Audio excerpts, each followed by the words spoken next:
और करीब जाकर वहां पर आपको वो तस्वीरें भी दिखाते हैं जहां से आप बॉर्डर के उस पार की भी कुछ हद तक एक झलक पा जाए नेहा। यहाँ सैनिकों को आप देख रही हैं जो कुछ आपको आम कपड़ों में भी दिख रहे हैं लोग, उनके भी कंधों पर बंदूक इस समय तैनात है और इसके साथ ही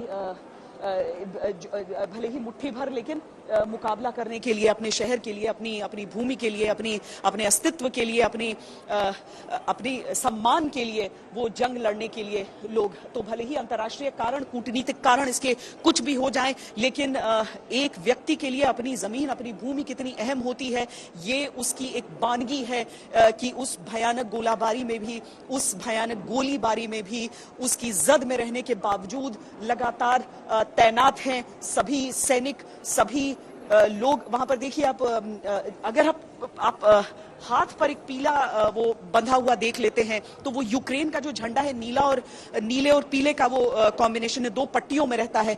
आप हाथ पर वो पीला अगर बंधा देख लेते हैं तो वो सेना भी है, वो मिलिशिया भी। ये देखिए फिर से गोलाबारी यहां पर शुरू हुई है और ये सैनिक हर बरसते गोले के साथ अपनी जगह पर और मजबूती से और दृढ़ता के साथ तैनात हो जा रहे हैं, दृढ़ता के साथ यहां पर तैनात हो जा रहे हैं। हम आगे बढ़ने की भी अगर कोशिश करते हैं तो इस समय किसी को भी आगे जाने की इजाजत नहीं है, केवल जो इवैक्यूएशन क्रूज हैं उन्हें आगे जाने की इजाजत दी जा रही है।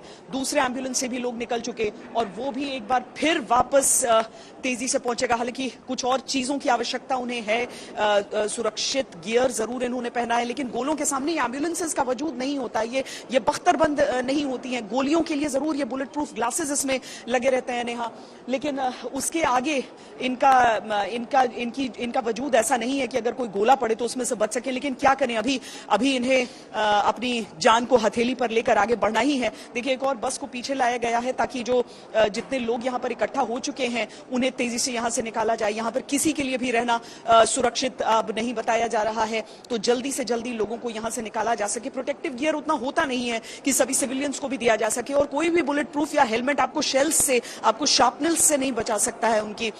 वो आपको किसी भी शरीर के हिस्से में गुथ कर आपको भेज सकते हैं और जब गोलियां चलती हैं तो फिर भी आप कुछ बचाव कर लें, लेकिन जब गोले चलते हैं तो आप किसी भी तरीके से अपना बचाव नहीं कर सकते हैं। नेहा। श्वेता, जिस तरीके से आप बता रहे हैं कि वहां पर जो जमीनी हालात हैं, कई चुनौतियों से निपटने के अलावा एक बड़ी चुनौती इस वक्त सर्वाइवल की है, यानी कि कैसे अपने घर को, अपने परिवार को, अपने बच्चों को एक सुरक्षित स्थान पर ले जाना, जिसके लिए फोर्सेस तो आपकी मदद कर ही रही हैं, लेकिन इसके साथ ही आपको भी ये देखना होगा कि कैसे अब आने वाले वक्त में आप अपने आप को कहां पर देखते हैं, यानी कि किस उस जगह पर यूक्रेन में जाते हैं, वहां पर सेटल होते हैं जहां पर इस वक्त कम से कम खतरा हो आपको और आपके परिवार को।